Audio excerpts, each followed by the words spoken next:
First, thank you for being here. It's very nice. So many people. I haven't talked too much in front of so many people, so it would be a nice experience, I think.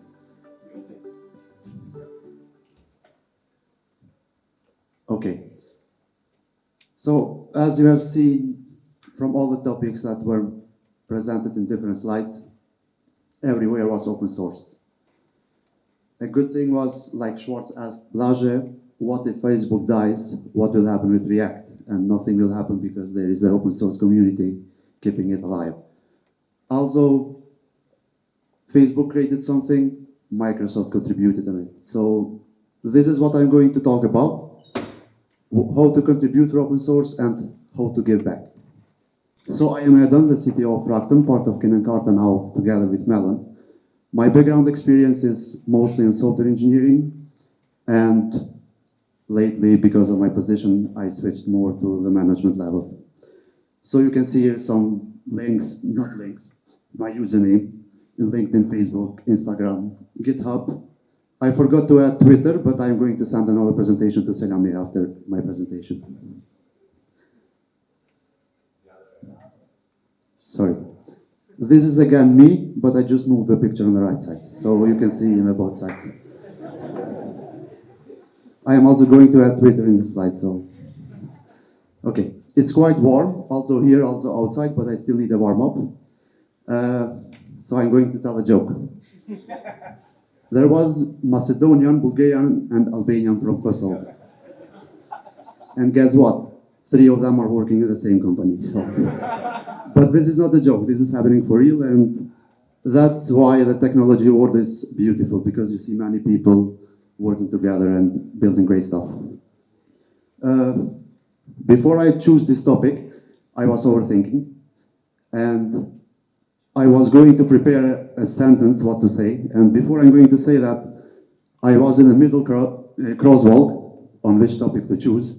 I just recognized that on 22nd of September, around 11 a.m., I didn't know the word crosswalk, so I had to go to Google Translate and find it out. Now, after I know it, I'm going to say that I was in the middle of crosswalk on which topic to choose. So I discussed with many people, and it came out that I had to choose open source. Okay, so I am going to talk about open source from 2 perspectives. One is the starter, how the new developers use open source daily, and how the experienced guys use open source daily. And what do we benefit from them, and how we benefit from them in different ways. So, as we know, nowadays, technology is there from day 0. So, when a child is born, there is a smartphone close and they grow up, and then the parents buy like an iPad for them to keep them silent. So they get influenced from the beginning with the technology stuff. And by growing up and being friends with different people, a stranger mentions, for example, programming. And you just start to think about it. How can I do programming? How can I build my own apps or website or whatever? So basically, this is the start point where you start to get involved in the technology. And what do? You start looking for programming. You check tutorials, you read blogs, you do whatever just to start rolling this out. And you choose a language to learn, like a programming language. You use an editor to write the code, or any tool that you need, just to make it happen. After you are able to write the hello world, like doing a simple printing, not the advanced logging like Miro was explaining, you start telling your friends, I know now programming, I can do this and that. So you start influencing other people, and more people will come in this world. So. And after this, you get influenced also, because you started to learn from someone, not because you just were thinking about it. And then another experienced guy mentions React, Vue, Flutter, whatever. And then you see, okay, this is not there, and I have to do more to get better and better and better. And this is how the open source tools feel at that moment. because you already go to the open source world without knowing it. Let's say you start learning JavaScript. What are you going to learn? Like JavaScript for sure. You're going to use Visual Studio, for example, for writing code, Atom or Notepad++ as an editor. You are going to use different browsers like Chromium, Firefox, Brave, whichever. You are going to learn React, Vue. You are also going to use NPM packages because you have to deliver faster. Same on the mobile. So you use Visual Studio Code and other editors as well, but I took this one. Java, Kotlin, whatever. All the tools here are open source. So you just use them, but you don't know that a community built them. So it is very interesting, at least for me, when I recognize that even Swift from iOS is open source. So we know Apple is so close in sharing the behind the scenes things, but even this is open source. Also in the backend, you have Eclipse, Java, .NET. So even Microsoft opened .NET fully open source. So you can see how it's built and how it compiles everything. And also for the DevOps team, you also use Linux, which is a great operating system, which is written from a person that has opened it for the community. And then you just start thinking also the thing from Code Labs, that infrastructure behind. Everything is based on open source thing like Linux, React, whatever. So I think we wouldn't be able to talk today about technology if there was no open source.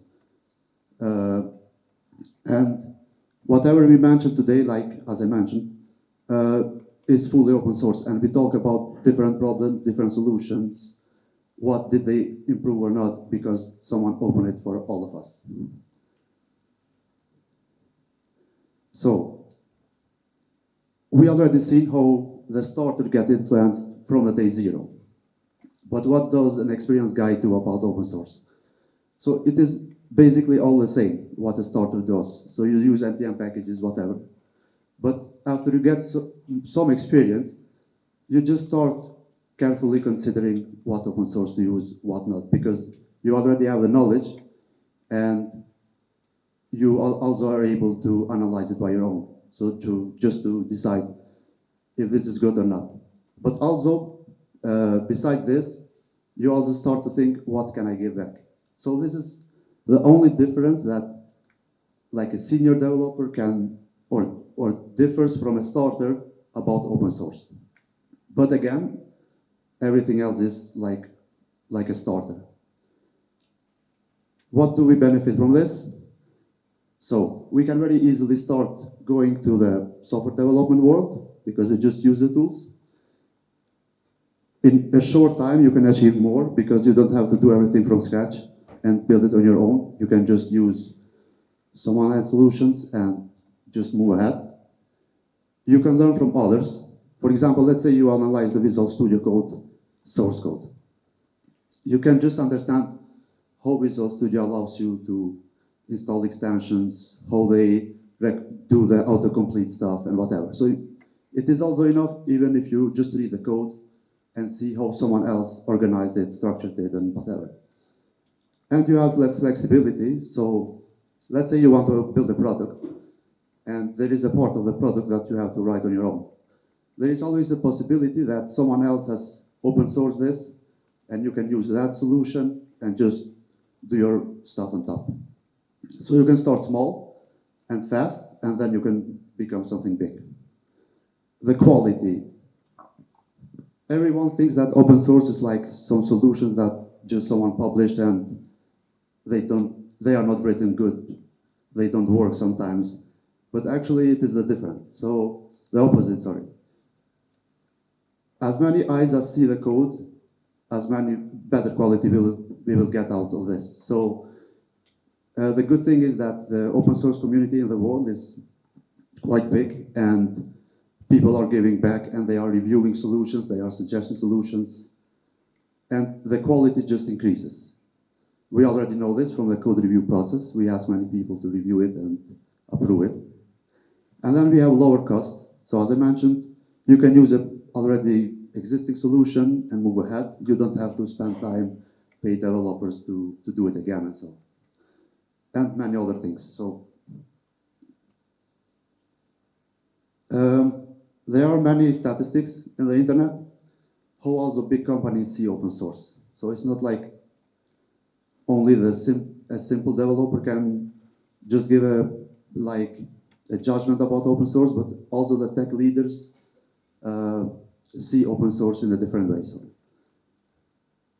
from the Red Hat survey, they did a survey with some tech leader companies, and most of the answers they got concluded that 82% of companies are choosing to work with vendors that do open source.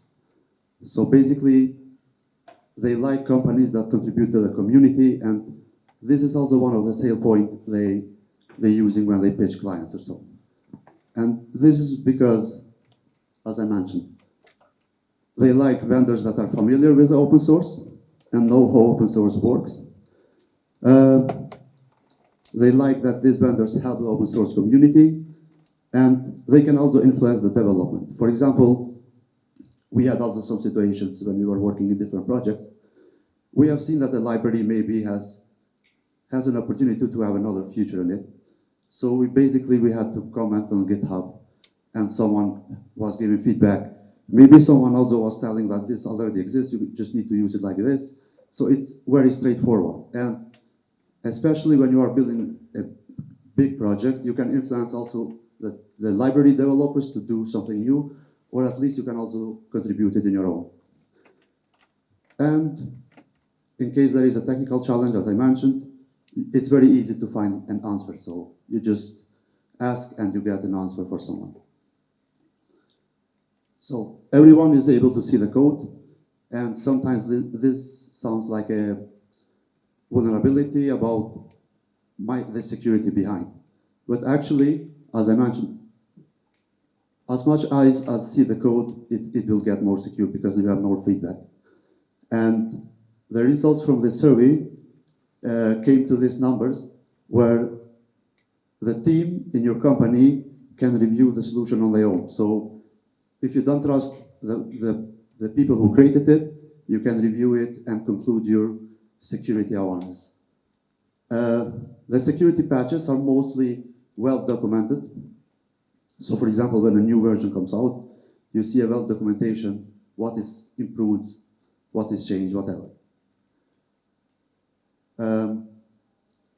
So yeah, I am repeating sometimes, but more people see the code, and also the team can just audit it on their own, so you don't have to trust 100% the creators. Here I tried to find the index of which big companies are already contributing to the open source, and it came out that Google is the first one. There is also another methodology how they conclude this. For example, if they're going to be based on the commits the team is doing, then Red Hat is the first, but this index is based on how many employees from Google contribute to open source and how many employees from Microsoft contribute to open source. So Google, who owns Google Chrome, and we don't want to use it, is the first one, and then Microsoft with many other things, and then another list of companies here. A company that is not listed here is, for example, Tesla, who opened all their algorithms for the car industry to allow other developers also see how Tesla works and how the sensors communicate and whatever. There is a prediction like in 2 years, 8% more of the companies will choose open source solutions, and more than 100% of these companies like Google, Microsoft have increased the amount of time they are spending in the company to contribute back. For example, Google on January of this year had only 2,000 developers contributing to open source, and now it's around 4,000. So it is going to get bigger and bigger. But now is the question, how to give back? And in this situation, I took an example of our community, because I don't know the other communities around. And the one thing that makes you, as a developer, to give back is like the culture you have. So it is not that you are enforced to give back, but if you have the culture to share something with your colleagues, then you will do it. So you don't need someone to ask you, please do something open source or whatever. Some of the developers don't know how to open source, so probably they are solving solutions every day and doing small patterns that can be open source, but they basically don't recognize it. And some of them are also afraid of their code, so they think like, what if I open it and someone just sees my code and says, well, this is not good. And the fourth thing is, you need to share. So when you do something open source, you need to share it in the community, because no one will recognize it. So no one will go in the GitHub and just search for your name or whatever. So you need to share your thing, and you will also influence at the same time the other people. Okay, so there are some excuses that mostly of the developers do when they don't do open source. And like, one of them is like, I spend my free time with family, so I don't have time to do open source. But on the other side, they are using open source daily, and it doesn't feel so right. And I am already busy in the office, why should I do extra work for this? So this is also just an excuse. I'm well paid, why should I do anything for free? So this is also one of the excuses, maybe the most one. And my employer doesn't allow me to continue to open source. This is also a bad approach, because open source is not defined entirely from the company. You should also have the ambitions to have a louder sound in the community by creating things and by influencing others. Let's take as an example the React guys that worked on that framework and now is one of the most used one. So it's not like the company should push you. It's more your own. And my company won't pay for writing open source. So this is also something that probably the company should change. At least some amount of time they should be spending on contributing back, or at least giving some comments or whatever. So don't know what to open source. Daily, at least I, but I believe also you, see your colleagues helping each other and discussing different problems and different topics. In most of the cases, for what I've concluded, is that these problems can be something open source. Let's take an example like an ORM mapping. You did it like in a Java. You can just make it more generic and push it open source. You have an idea, so every time all the developers have an idea what to build and what would be the next great product in the market. So this is also something that you could just open source. And you share it with people and you get feedback and you build it better and better. Or maybe someone else is going to build another part of it. So also this could be something that you can do open source. Sometimes I heard some comments from the front-end developers that they do like HTML, CSS, React, and what can I do open source? Besides the libraries that you can do, you can also share some UI components at least. Now we have Storybook, this good library of components. You can create a list of this and just push it on GitHub, and someone else will find usage on it. And there are many other things that you write, you can just publish in the GitHub. Of course, the software you build for the client, that should not be the case, because that will not respect the NDA at least, and other things also. And afraid from your code, so all the developers write good and bad code. So, and every time you write a solution, maybe after a month you have another idea how to write the same thing in a different way. So you don't need to aim for perfection. You just write it, it works, you push it, you will get comments, bad or good, whichever it is. But this shouldn't be something that blocks you from open source. And this is why open source is open source, so you share it and you get comments from the community. I did, as I mentioned earlier, I was based on our community. We have the largest Facebook group from our community, which is around with 7,000 members. And I just searched within the group how many posts contain the word GitHub. And I found only 100 posts around this. But the group exists from 2007. So you can imagine how many posts are there in this group. And this is something critical, which is actually happening in your community. Early in the career, when you have like less experience with sharing some interesting project, or when you're like more senior, trying to fix bugs on some open source libraries or stuff like that. I don't think there is like a time you should consider to start or not. A good case for this is like, I don't know the name of the developer, but one.js dev opened a very simple library in JavaScript like Moment.js, and it was very simple library. So, and I believe that is something that you don't need to be a senior to do this. So you just, maybe you are a junior and you just see this opportunity and you push it because you are not afraid from what you're doing. I believe that depending on the experience, for example, when you get more senior, maybe you aim to create bigger things because you know more your stuff. And as a junior, you probably just, if you aren't afraid, you just put something, maybe it exists, maybe or not. But I don't think that there is like a defined timing when you should start. If you want to start from the beginning, then I believe the developer just should push it. So, Thanks. Lily from Melon. I was wondering, you probably have heard of Copilot, but just for the audience, this is a project of GitHub, which basically helps you type code. So you ask GitHub in human language what you want and what you need, and it generates the code for you. So I was wondering, how do you feel about Copilot? Are you enthusiastic about it? And how do you think it will change the work life of the developers in future? Thanks.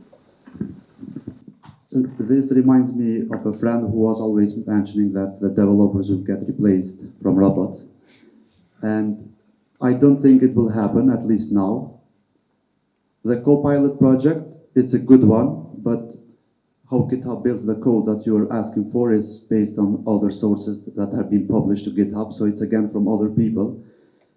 I think it could be helpful in order at least to get an idea how something is solved, but then again you have to touch it and to do the modifications you need. So I just find it like a project that could help developers, at least. I'm not sure to say for the senior guys, but at least the juniors, because they usually ask this question, how to do this and that. But I don't find it like a replacement or that's something that can disable the developer team or so.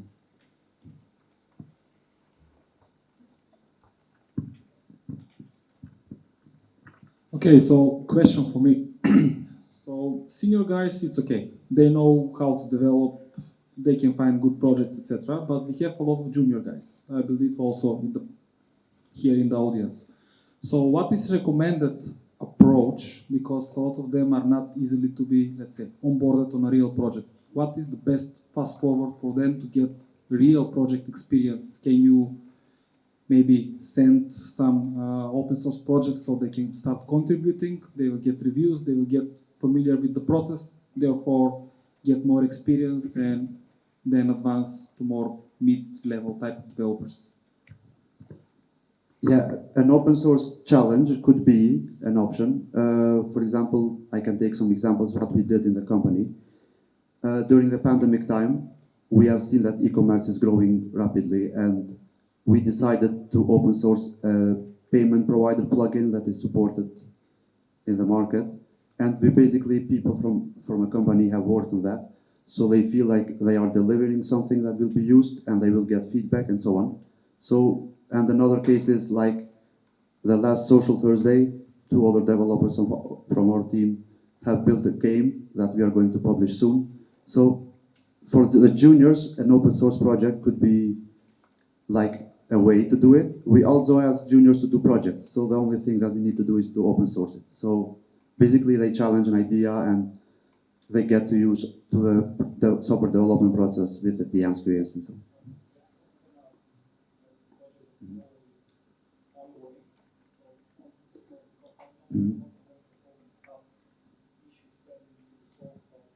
Yeah.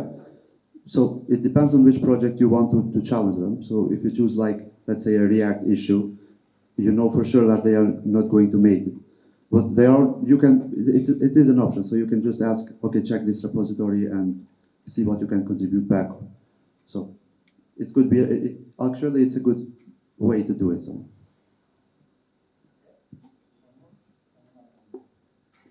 Hi. So you mentioned having the culture of giving back, which I love. In the index that you showed of the companies that contribute the most, like, did you also see what were the countries or like regions which contribute the most? And then how can like companies as well encourage open source into their people? I haven't checked the countries. I know when it's Google, it's the world. So I haven't checked precisely which countries are the most contributors. But I believe the countries that have been working on tech earlier than our community or the most people from these countries are contributing because they have built this culture. And I forgot the second question. Yeah, okay. So basically, it depends on the senior technical people that are in the company and also on the executives that also give the time to do this, like this learning or this training, however we call it. So I think the senior people always influence the junior ones. So when the senior people share their work or they share a GitHub repo or they influence in Facebook groups what they have done and how they sold it, I think this will be the trigger for the junior ones to get involved in this. One final one over there, and that's it. Can we get a mic there?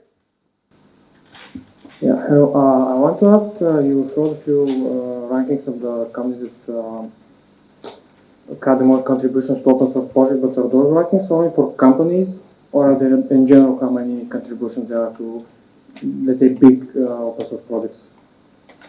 Like, is there a ranking that has, just ordinary programmers or freelancers or something like that who contribute code to open source projects? So from the companies, from the index that I have shown, I have seen that Google, for example, or Microsoft or whichever in the list, has like an approach how to give back. So I think it is a company cultural thing that they mention to developers that you should open source it. Probably they have also internal some like evaluation thing that they, for example, for developers that contributed back, they get another evaluation or whatever. I don't know that. But I think it's more a company cultural thing. So.